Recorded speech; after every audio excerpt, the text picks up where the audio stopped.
Hello, yes, a good morning, a good afternoon, or a good evening to you, however you may be listening and wherever you may be listening. This is the latest edition of the Baldwin Sports Media NFL podcast coming to you at what is the start of a very crucial week, depending on how you see it. And trust me, we are going to be talking about that because it is the start of the NFL Combine today. So there is plenty of news that will be coming out. And as I said, we will be discussing it a little bit, but it is still a little bit of NFL to talk about. So we get to dive into that just that little bit. But before we do that, I do need to start off, as I usually do, with the admin for the show, which is, as always, just as simple as thanking you for listening in. If you are new, then don't forget to subscribe on whatever podcast platform you are listening to this on. And don't forget, you can also follow us on our social media pages. We are at Baldwin Sports Media on YouTube, Instagram, and TikTok. And we are at MRB Sports Media on Twitter. So don't forget to give those a like, a follow, and whatever it is that you need to do on them. And don't forget that if you are a regular listener to this show, then as always, thank you very much for your continued support. It is greatly appreciated. Right, with that being said, we need to dive into the first topic of the week.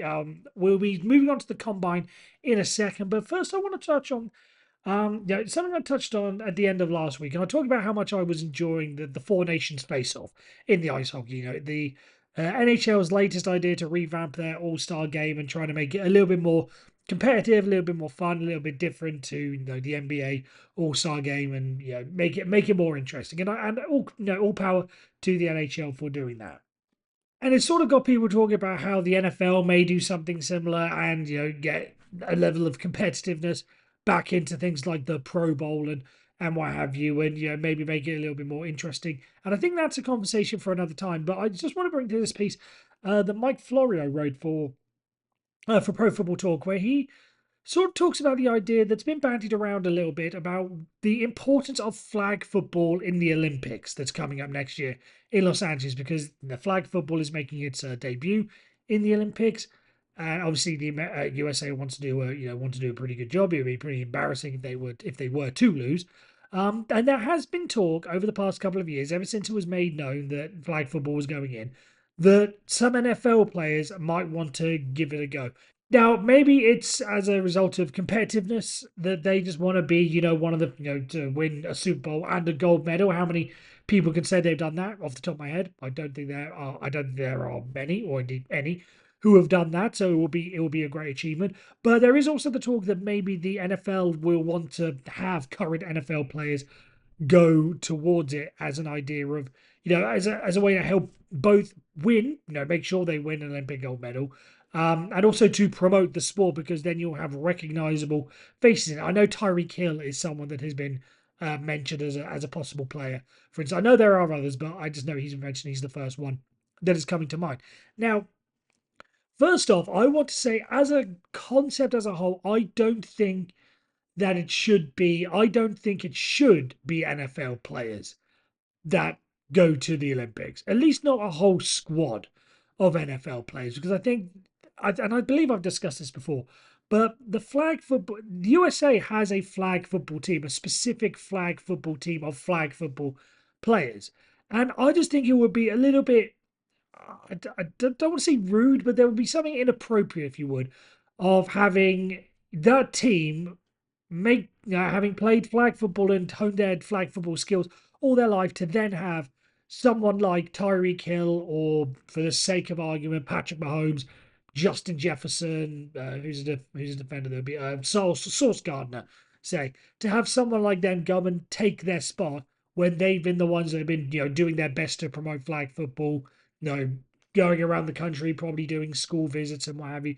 But it was their job to promote flag football, and then just give it to players who are in the NFL. I think there's just something not right there. If you want to have maybe one player as a token representative, I think I could sort of make the argument and the understanding for that. But to replace the whole team with flag football players, I just don't agree with. So that's just my stance to begin with.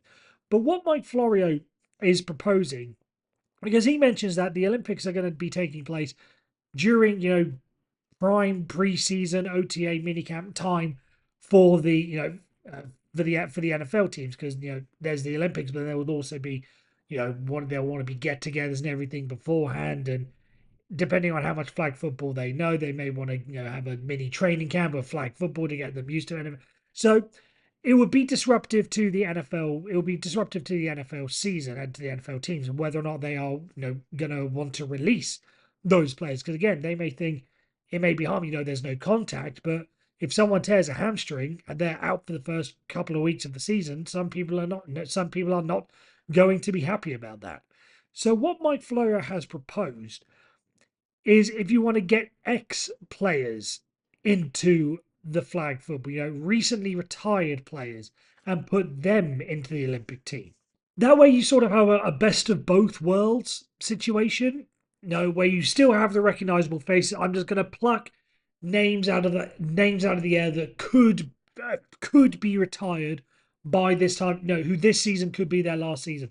You think of maybe there's been talks maybe someone like Travis Kelsey, for instance, or as a quarterback. I don't think he would do it, but someone like Aaron Rodgers, I think he would give a certain level of name recognition there. Who are the other older quarterbacks or recently retired quarterbacks? You'd think of maybe, if things don't go well. I know he's looking for a team right now, but Matthew Stafford, if he doesn't, if he decides to hang it up at the end of this year, he may be one of those recognizable names. So that is the potential, I think. Again, if we're looking for the best of both worlds here, because I get what the NFL will want to do or want to try to do, because as Mike Florio points out in his article, if they are all in on promoting flag football just as as an alternative for contact football, to say, hey, if you want to play football, if you this is going to be a professional league, there's professional women's flag football coming down the line. We saw that in the Super Bowl during the commercials. If you're going to want to advertise that as you don't have to, you can still make money, you can still be a professional athlete and not go through the NFL, not go through the contact and all the potential, the head injuries and all that stuff, which I think is a way to sort of say, hey, we gave these players a choice. They didn't have to play contact football. We promoted flag football as a safe alternative because the NFL has been trying to cover their back for the past couple of years when it comes to CTEs and everything. I think that would be, I think that's the message that they're trying to get across. If they are all in on promoting flag football as the alternative, I do think having some name recognition in there, I think will be very, very important. But to go back to my flows, I think that is where they're going to have to find some sort of compromise and some common ground. So I think, again, I don't want it to be, I don't think it should be the whole and a whole NFL team playing flag football. I think it should at the very least be the vast majority of players coming from the already established US flag football team. But again, if you want to throw one token player, a bit like, and this is a reference that may go over a lot of people's heads, but France for the rugby sevens, seven-a-side version of rugby union, wanted to make sure that they won on home turf. So they brought in a player called Antoine Dupont, who is arguably the best player in the world right now, arguably the best rugby player that France has ever had. And they wanted to make sure that, as a statement, they won the sevens on home soil. So they brought him in. If you want to do that again, I think give it all bar two or three, maybe one offensive player and one defensive player. Have them as, I don't know, call them flag football ambassadors, if you will, but have flag football ambassador, and again, I'll just list the potential Travis Kelsey as the offensive representative, and then again, I think that he may be coming towards the end of the career, so it's possibly a thing. But Von Miller as the defensive ambassador, if you just have two of those players, I think that again gives you the name recognition factor, and also gives you again. I would assume that the end of the US flag football team is still the best in the world. I don't imagine they would need necessarily anyone's help in order to win at the Olympics. But I think just those two players give them that little bit of a boost and the name recognition. You've got all the factors. Everybody wins, I think. So again, I think if you want to make it competitive, make it use it as a tool to help promote the sport in the way that the Four Nations Face Off has helped promote the sport of ice hockey to a whole new audience. And people are hoping that the NHL is now going to get some good numbers off the back of it, and fans are going to stick around. If that's what you want, I think that is the best way to go about doing it. So don't give them the whole team, give them a couple. and then you should be able to get the best of both worlds in that scenario. And with that, we move on to the second subject, and this one concerns, as I mentioned at the top of the show, it is the NFL Combine, and I want to ask the question: is it really as valuable as some people may think it is? Or I'm not necessarily saying get. I the tone of my thing is it needs to go through substantial changes. I don't think it should be gone completely rid of totally, but the way the combine has been used in the past couple of years makes me think, has the combine in its current iteration gone past its sell by date, if you would? Because every single year there are talks about players who are not going to be doing certain who are not going to be doing certain things. Shador Sanders, for instance, one of the most one of the players considered to be in the discussion for the top quarterback taken the draft is not going to be throwing. He's just going to be doing interviews instead, which I get is still a pretty big part. But you've got Ashton Genty, who's the running back out of Boise State. Many people think he's the best running back in this class. He's only going to be doing medical evaluations and team interviews. He'll be doing his on-field drills during his pro day. It's just not. If you're going to have players that are constantly ducking out of certain things, I get it. Just makes you ask the question: is the combine not necessarily is it worth doing, but does it need to be? Does it need to be changed, or at least does it need to be toned down in terms of the hype and the coverage that it's going to get? Because I can understand I can understand why players don't want to work out, and again, this is the trend that's going because as has been discussed on a whole bunch of programs and a whole bunch of articles, is because you are throwing to receivers and for quarterbacks, for instance, because you are working with players that you don't know exactly their timings, their speed, and how good they are at route running. You've got to think, if he misjudges it ever so slightly, then I'm going to look bad because it's an incomplete pass. And the same, reverse the other way. If a wide receiver is working with the quarterback and the quarterback underthrows him because this wide receiver is faster than he anticipates, then does it look like the receiver ran the wrong route? Is that going to be a knock against him? So I don't know. So there are again a whole bunch of things that I think just need to be changed. Now I can understand again, a combine is something that can help boost someone's profile. You look at Anthony Richardson, for instance, with some of the throws and the way that he performed at his at the combine a couple of years ago, that bumped him up a couple of spots. But we don't see it being a thing of if someone doesn't work out, it doesn't drop them down any spots. So if the combine isn't like a punishment or something like, do we need to tweak how it? Do we need to tweak how it does? Do we need to change? Should we maybe have the combine just be medicals and interviews, and leave the the skill stuff to the players pro days? Why drag out, or maybe use it because it is being used by some as a stick to beat people with. Oh, he's not going to work out. Some people may say they're too entitled or they're too arrogant to think that they're not they're too good to do workouts at the combine and everything. So it just takes away that, as I say, that stick to beat people with. That if everyone goes into the combine expecting players to do X, Y, Z, and then they pull out of X and Y, then just leave them with the Z to do, in a sense. So I don't know. I just think if we change the combine and just get rid of the stuff that players are decreasingly not being willing to do, and then leave it to pro days. I just think that may be a better way. Again, have a combine in Indianapolis by at this time of year, or whatever.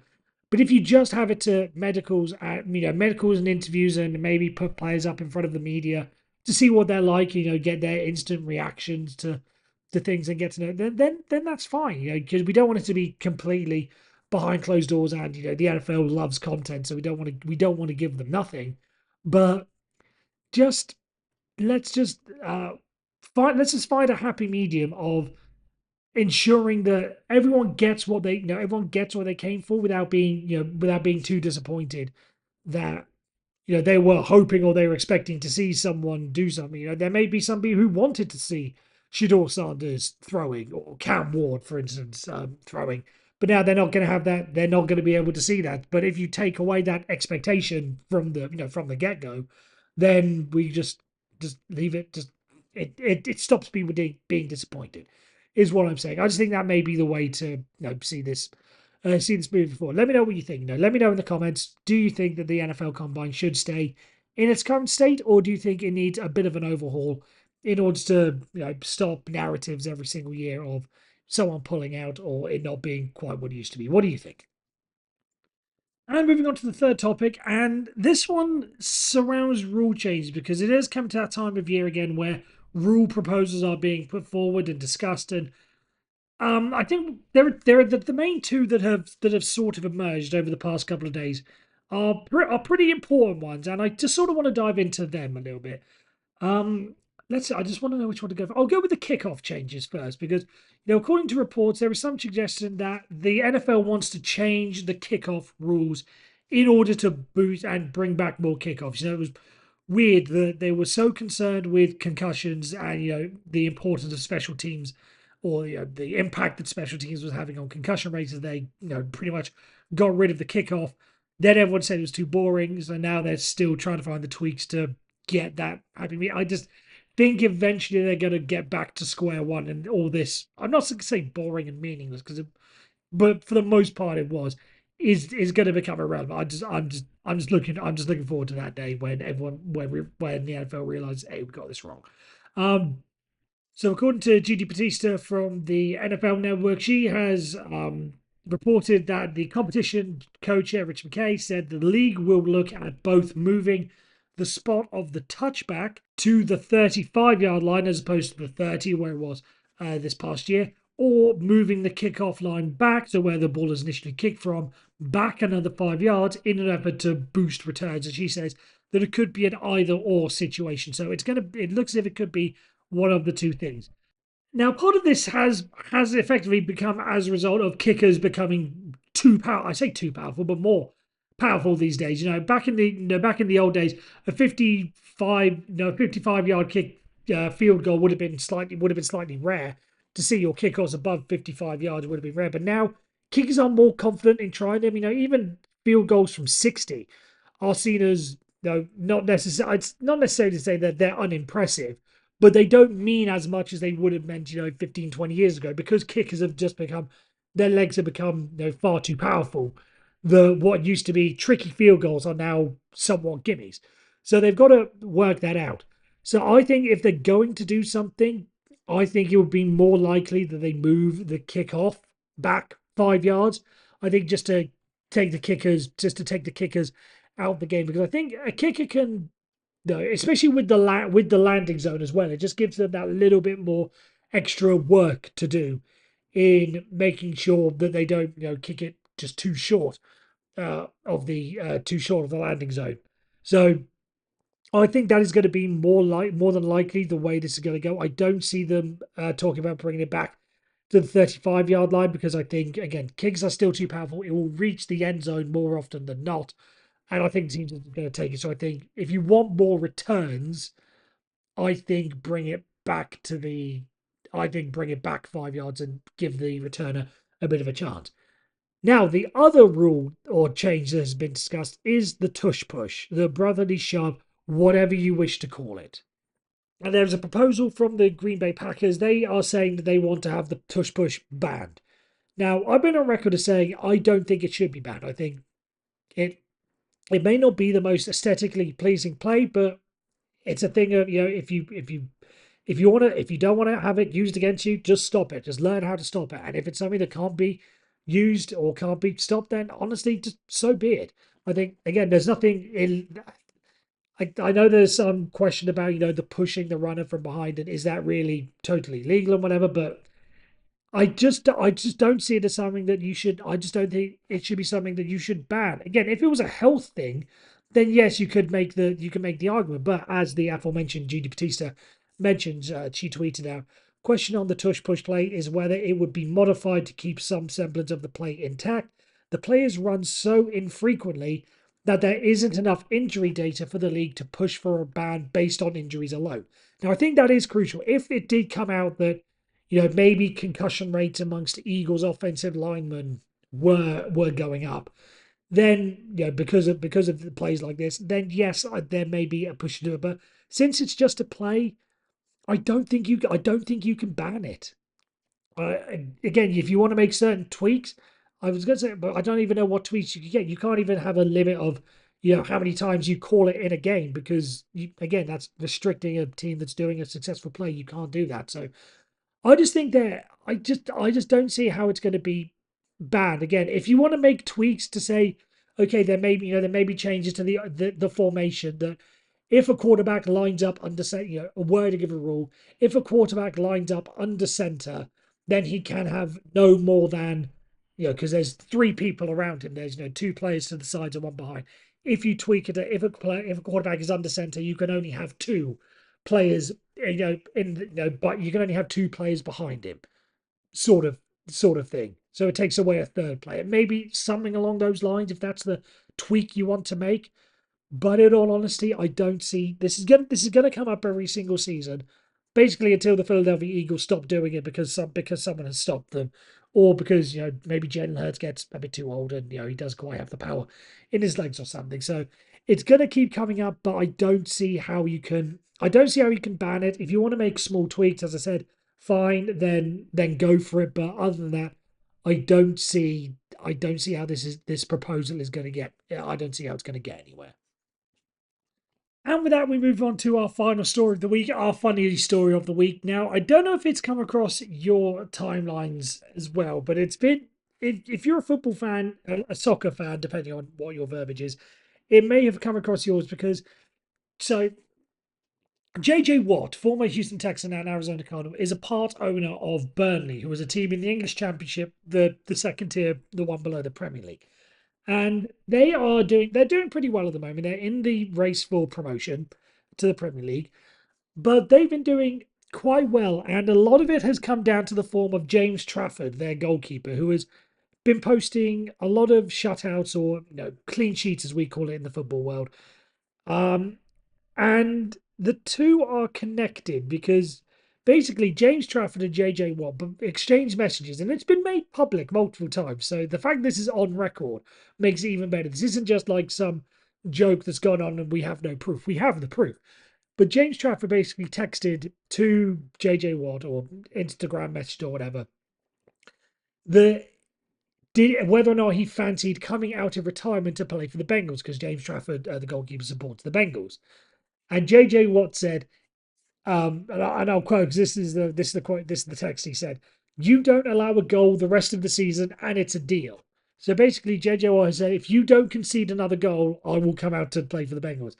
And he has not conceded a goal since that message was sent.